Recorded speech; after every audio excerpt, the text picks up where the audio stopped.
he was like, yeah, guys, thanks so much for having me. And by the way, like, I just want to start the like, dude, Dylan's got Asperger's. All right. Welcome to the Smart Nonsense Podcast, where we talk about and teach to Gen Z. Wow. You know, we were going to try something new today. All right. We were going to try something new. You did a great job on the Callin episode earlier today. I forgot we were going to try something new until halfway through that sentence. So here's what we do. We're pivoting a little bit. All right. It's only like a 3-word difference. On the Smart Nonsense Podcast, we teach Gen Z about entrepreneurship, self-development, and challenging norms. And if you're listening, you're like, what the fuck? I'm not Gen Z. I was born in 95 or earlier. I didn't think that one. I didn't think that far ahead. I don't think we have that many fans. That everyone's like our age. Anyway, here's what's going on, right?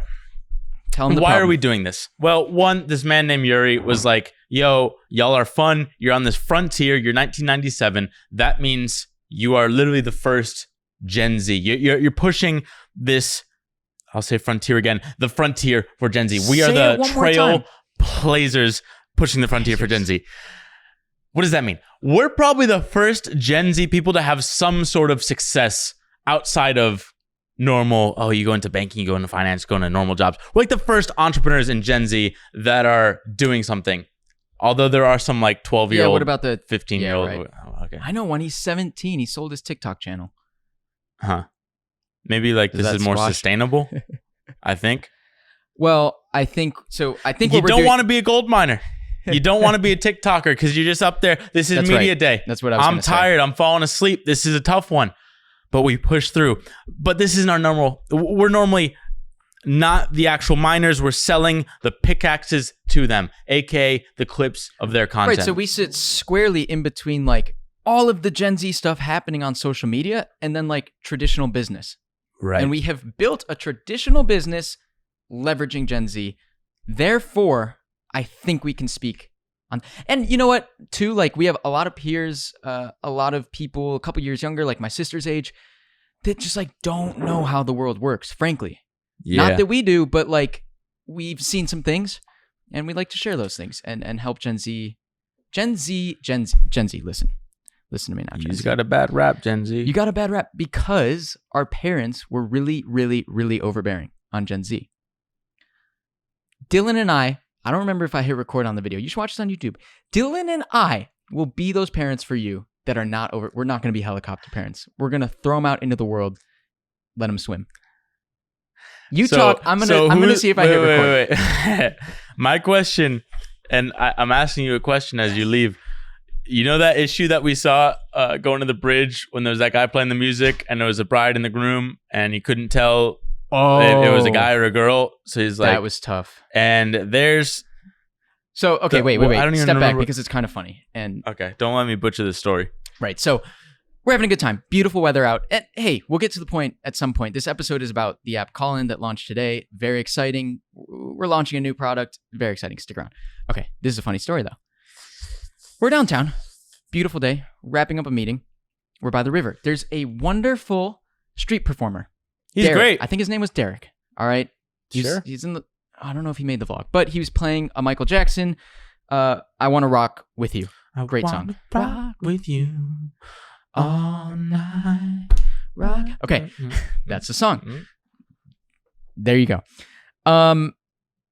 Okay, and then on Michigan Avenue downtown, often you have weddings coming to take photos. So this group of people starts walking over to the street performer, and the street performer's smart. He's like, I'm going to use this as marketing.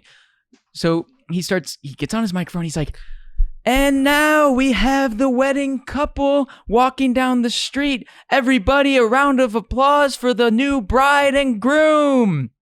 Woo. Everyone's looking around like, woo. They get a little bit closer. He squints. He's like, I mean, the bride and the bride. And then we're like, oh. And then they get even closer and everyone's like, it could go really either way. But do you refer to it as bride? I still don't really know. I'm pretty sure it's two women. No, we still don't know. So you should have said couple. You should have hung out in couple land. But is a groom automatically a man? That's a great question. I don't have the answer. It was palpable. Well, here's the thing. It could be whatever you want it to be. I'm an octopus. But he put a label on it, and then he walked back on his label, and then we were still confused. But you can't double or triple down, I wanna rock. Well, you just gotta stick to singing. You can't fuck around with these new age couples. But my original point was, I guess we're both grooms, we're partners, we're your parents that are gonna lead you through, and maybe but I could be the bride if I wanted to be. No one's stopping you. Yeah. All right. Your bride and your groom right here. But that was the point. That was Belky, the point. you and I, we were having this issue earlier today. We're not really an issue, but we're talking about this where we're walking, doing the morning walk, which I'm glad I'm doing it again. And we're talking about whether everyone's cut out for this entrepreneurship shit. I still don't know if I am. We just kind of like accidentally went 0 to 1 really fast, and 1 beyond is really easy. 1 to 100 is easier. It's fun. It's a roller coaster, but it's like a fun roller coaster. Versus 0 to 1 is like you're trying to build your own fucking roller coaster, and you're like, right. I don't know. You're in the middle of nowhere. 0 to 1 is you went up to the top of the roller coaster, and there are no tracks, and you either the thing's not going to stop, and neither is gravity. So you and there's better just one building. carny like, I like what you're doing. Hey you, I like what you. And that's usually your mom or dad, or they're disappointed, or they're not. They're like, go get a job. Right. We tried watching this beat ass show. It was like Generation Startup or something Andrew like Yang's that. Documentary. Oh, it was Venture fucking terrible. America. They're all in poor Detroit, not like poor situation. Terrible situation. You don't want to be in Detroit doing stupid ass Soylent pasta. This is like the bride and the groom thing. Poor means 2 things. Yeah. Poor Detroit.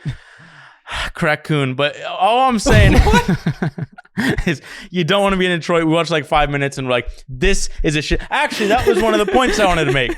Gen Z, here's what we're going to teach you this episode. You might not even need it, but at least a lot of the older generation does. They don't know how to shoot an entertaining video. Fuck yeah. Take us there, They're Pop. fucking gone. I'm like, how do we get to anal fissures and freedom? How do we get there? You don't know till the 30th minute. My point being, we were watching that. It's a fucking slow documentary. It looks like it was shot in 2016. Not too many excuses. That was like 5 years ago. It just sucked. But that wasn't the worst culprit. There were 2 other documentaries that we saw. One was great. One wasn't. The first one. Inventing David Geffen. That's his name? I think Inventing David Geffen. Call it Inventing David Beat. That movie Beat, dude. Sucked. It's a crime. Because you have these people. It's a crime. They live amazing lives. My dad was like, oh my God, he's worked on all of the pop culture that I've ever grown up loving. David Geffen was behind it. Mm-hmm. And we saw it on the intro. The intro was Beautiful sick. Intro. It showed like Tom Hanks, Steven Spielberg, all these fucking big name actors and movie stars. Every musician ever. Guess that's the same. And musicians. Yeah, he was just in the industry. He's the guy. He's behind everything. So we're he like, was like an agent or manager. This is awesome. Like, we got a little taster. He's clearly important. But then the story just turned into a fucking shitstorm for like 30 minutes. You want to know about his mom? Here you go. My mom, she was really cheap. We'd go to the store and she'd bargain with everybody. And that's fine. You can do that. Saks Fifth. I want to say Fax Sit Fav. You can do that, but this movie had no open loop. So we're sitting there and we're like, okay, we've heard about the mom for 20 minutes. What's our north? Where are we going? What is our brain? What are we trying to close the loop on? There's no story arc. I think the problem is everyone from the old generation, they were anchored to this like, hey, a documentary has to be like an hour and a half. A movie, hour and a half, 2 hours. So now they're just like, let's just Parkinson's Law, fill this shit with a bunch of story. They're not just like, hey, David Geffen has an interesting life, but how do we condense it into the most engaging content possible? And I guess you're dealing with half brain dead people who aren't like as picky as we are, and you know their consideration span is a lot longer.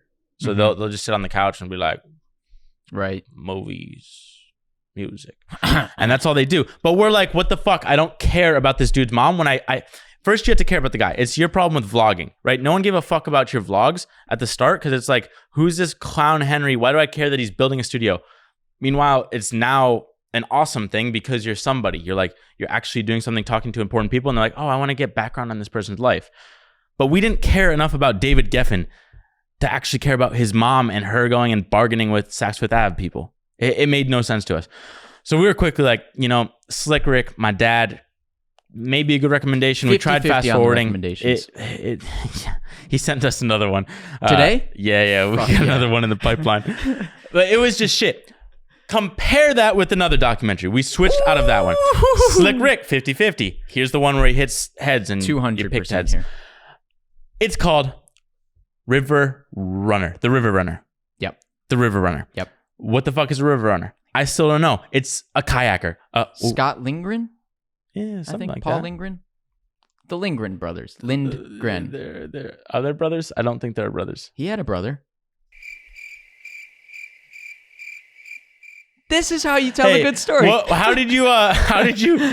was the kayak thing? How do you actually pronounce? I sent you that little Instagram reel TikTok. You gotta watch these on YouTube. We both just had a stroke for, I don't know what speed you're listening to. It was like 4-second stroke. It was Gurok or something. Gurak. Gulag? Karak. Yeah, it was probably a case of Karak. Karak. And it's What was like that everyone from? says kayak. It's the actual Native American word is. Yeah. I don't fucking know. It's about this dude in his little karak going around these cataratas. No. Wow, I haven't spoken Spanish in a while, but like little like cascading waterfalls, like rapids. Basically, he's just the number one guy in the world, at least in like the 80s, 90s for kayaking. This competitive, fucking crazy, off of cliffs kayaking. Friends basically like coined it as a sport. Right. It wasn't a sport. He was really the first person there was like some shitty videos out there, but he was the first person to make an actual documentary. Like, this is the adrenaline. Oh, I used to watch this show growing up. It was Action Sports. And it was like BMX and all these like obscure skateboarding, like weird sports you wouldn't watch on ESPN. This is one of those action sports.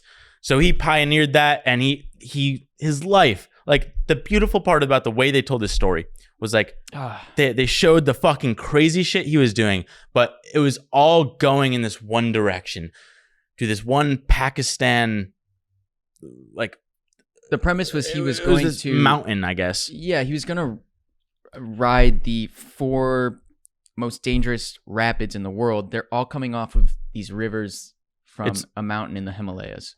Yeah, it's like the craziest rivers in the Himalayas, which are the largest mountain range in the world. Mm-hmm. So pretty much the craziest shit you can ever do, and it's all coming from like this one sacred watering area, the whatever. Indus Valley or something. Yeah, something like that. So basically, it's like he goes through. I'm gonna spoil this fucking great series, so just pause it. But he does 1, 2, 3. Actually, the crazy thing was like one of the first ones he was doing. They go to, and you have to climb through the Himalayas with a kayak on your head, crazy shots. But they're like, all right, we're about to go in. But then they get this story of right before them, the last people to go down the kayaks, like a couple days, they were just going down. One person went in the middle of the river. He must have hit something, tipped. They never saw him again. Never saw him Dude's again. fucking gone. So like, it's this constant tension. This is like 50% of their friends too. Right. Have died. Constant tension. And so he does 1, 2, 3. He's a fucking stud. But then he goes through this crazy depression, cancer issues, just left and right. And he has to take basically like 10 years off. Mm-hmm. And then the cancer ends up coming back. And they're like, dude, you got to get in the hospital. You need chemo. Like, you're going to fucking die. And he's like, I would rather die. I would rather break up with my girlfriend. I need to do this 4th river. And you're like, oh my God. Like, and then the movie ends with him doing the 4th river. So, right. So all the interviews we had been seeing during the movie, he hadn't yet done the 4th river. Right. So there's this massive open loop. And you're like, I have to watch the end because the dude's like 40 years old and he's out of shape. And he's like, can I do this? And he's riding with the new hotshots who are like 20. And he's got fucking brain cancer. Brain cancer. It's an well, granted, they were basically given this great story. So it's almost hard to fuck it up. I'm sure David Geffen has a great story. There's a way of telling that's engaging throughout. And for people, like, one of the thoughts that I had was, I don't know David Geffen. I don't really know all this music we're referencing, so that's probably why I don't care. But hey, I didn't know any of these clowns running the rivers. I don't know those rivers. I didn't know people kayaked for sport. Right. It's just fucking nuts. So the big thing was like, there are people that can tell stories and people that can't. And it's frustrating for us when For example, circling back to the Callin launch. Guess what? It's their launch. Yeah. We started making their video in March. We finished the video in March. Essentially in March. Guess what didn't get dropped today? May. Their fucking video. May. Yeah, but yeah. We've had 4 months and it's just been like, oh, this is a great video. It fucking blew everyone away. They're like, oh my God, we didn't think you were capable. I didn't even realize it didn't get dropped today. Didn't get dropped. Wasn't on the homepage. Wasn't anywhere on Twitter. I'm like, you guys are fucking perfectionists and it blows up your launch. This is what I was going to rant about on the Callin episode after this. Oh, fuck yeah, let's do it. Yeah, let's double rant. It's like, you clowns, this is why we have the rule book. The rule book is there because we're like, hey, fuck your perfectionism. If it's not, it can be 95%. It can be 80%. It's good enough. Yeah, I forgot about it. There's so much other crap going on. I know. It got lost in the sauce. So I don't know what their fucking thing is. We were like, hey, we've done like 100 iterations on this thing. We're not charging you more. We just want out. Let me touch on something, and then we got to get back to Callin. You said people can either tell stories or they can't. Bullshit. We read a $19 book and learned how to tell stories. Right. Jumping that gap isn't hard. No, it's like everyone can tell better stories. And then on top of that, the embarrassing thing with Andrew Yang's movie, made in 2017, looks like it was made in 2008. I'm on the website Motion Array last night. Go to Motion Array. It has like every amazing, popular, current preset that you could ever use in a video to make it look unbelievable. Pair a website like that with all those assets, read the book Building a Story Brand. You don't need us. Why are you spending 15, 20 grand? Wait, no, stay. We teach Gen Z. Oh. Okay, so Callin, wow, they didn't air our ad. Isn't that fucking crazy? I mean, they're obviously going to, but the launch should be this video. Like, what else is the launch? David tweeted, "Get Callin goes live today." That was his tweet with a link to the thing. Wow. So, dude, okay. our North Star, this original video was supposed to be, hey, we want this to go viral on Twitter. This was a silly Twitter video. And they're like, oh, well, we also want on the homepage. We're like, dope. All right, we'll make it even doper so it can live on both. And then they just got fucking picky. They think, trust the creative. Like, it's a fucking great video. I'm pulling up the homepage because I literally forgot. So where it stands is we were like, guys, it goes against our ethos to iterate on this thing again. So we gave it to them to have another firm take to the finish line. But we're like, it's at the finish line. Yeah, it was like 3 days ago. And I'm like, hey, we're just going to give this to another firm. We know they're not going to find anyone else. And if they do, it's going to cost $20,000. Well, they're just going to have to remake the entire ad. I can't find it. It actually makes no sense.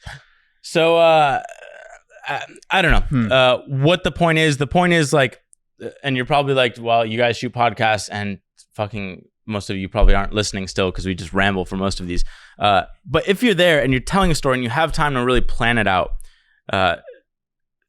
there's no reason to tell a bad story. It's, hey, make people care at the beginning. Have them like, oh, this dude is interesting. The David Geffen thing. Yeah, it was interesting. You want to do that with, I was going to say the Wow Witch. I was actually going to get into the Wow Witch.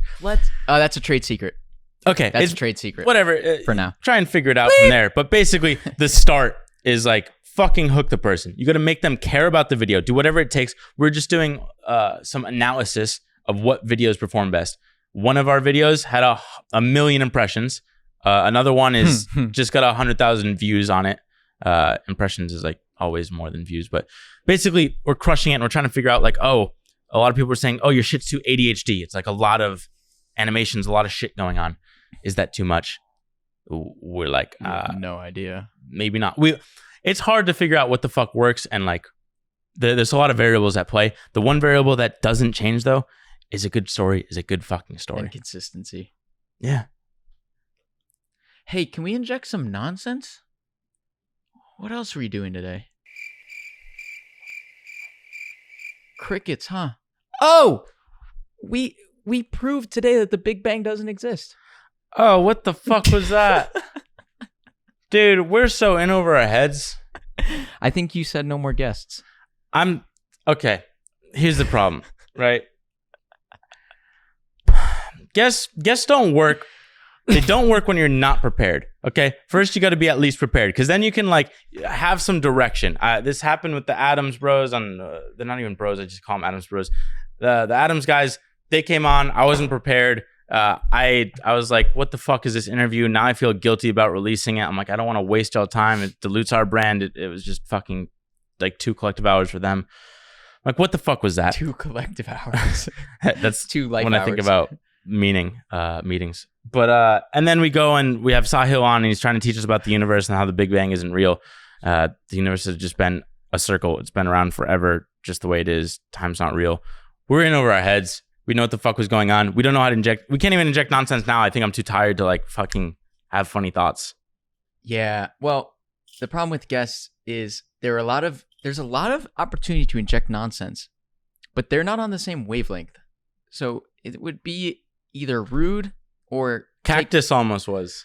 right. So somebody comes in our live podcasting episode named Cactus. That's a great start. I automatically, you were trying to shut it down, and I saw Cactus wanted to speak, and I'm like, you can speak, Cactus. You have to understand, if half of what we do is stand-up comedy, if we're going to bring you to the stage, it's going to be about your name being Cactus. Right. Whatever point you had, gone. You're Cactus now. Cactus. Come on, Cactus. Don't get all prickly, Cactus. But that would be very rude. We tend to have a decent understanding of like how people and relationships work, so you can't just go around making fun of people's names if you are not that dude's name was actually Cactus? Comedian. I think so. Here's the problem with Callin. You don't know what the fuck's coming up to the stage. It's like you're supposed to call in, you're supposed to let these yawns up. Most of them are actually yawns. Yeah. So they get up and they ramble and they're like, well, like, I think like the universe Big Bang, like, what? Life and death? Like, no, Sahil was pretty good. Sahil was dope. Yeah. But Sahil's very clear thinker. Yeah, and he didn't try and like speak like me and just take over the fucking commentary. And it was. No, but then we had a couple yawns come to the stage. You can't call people to stage. Actually, yawns. People are there for entertainment, and it's hard to be entertaining unless you're some sort of crazy improv dude with other people. Like Andrew Schultz, he can pull that off. But that's his comedy. That's like, he can do that. It's a lot harder just with random yawns on a random podcast, and we're not comedians.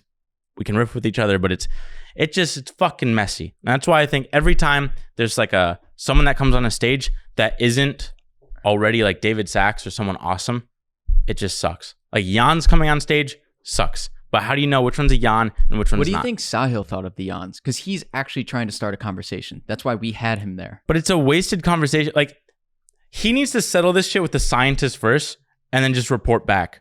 We're not going to give him any proper rebuttals. We're just like, oh, you think the universe is older than 13.8 billion that's years? Right. I want to hear more about his back and forth with Neil deGrasse Tyson. Right. But Neil goes you were some. there. It's like if Neil goes some. Yeah, I don't know. We're just in over our heads. We got to stick to the nonsense. I might fall asleep as this podcast is happening. All right, we got to get out of here then. Did we shoot too many this week? No. Let us know. Did we shoot too many this week? We might have. We might have. Subscribe on YouTube. Go see Dylan falling asleep. I'm getting sleepy. And am I supposed to look at the camera when I speak? I don't know. I look at you. I don't know. I'm changing my accent.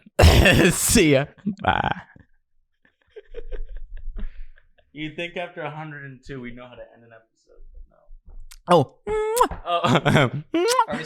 No, I need that little X button. Oh, really quick. When we just We're back. Don't go. We're like, Sahil, thanks so much for coming on. It was dope. Fucking brain blasted us to the moon. And he's like, yeah, thanks, God. I just Dylan, I'm sitting there. Dylan just hit end. I have this really big problem. Well, okay, you're talking about the problem, but he was like, yeah, guys, thanks so much for having me. And by the way, like, I just want to start the like, dude, Dylan's got Asperger's, all right? And that's not a joke. I'm always like, my hand is so ready. I thought it was gonna be a 2-clicker because when you're on Zoom, you gotta like hit it once. And it's like, you sure you want to end this shit? But why do you want to end it so fast? I don't like that awkward. Like, hey, it was awesome. Yeah, you guys too. I guess it's not that awkward. It's kind of like what just happened. We're gonna end these with.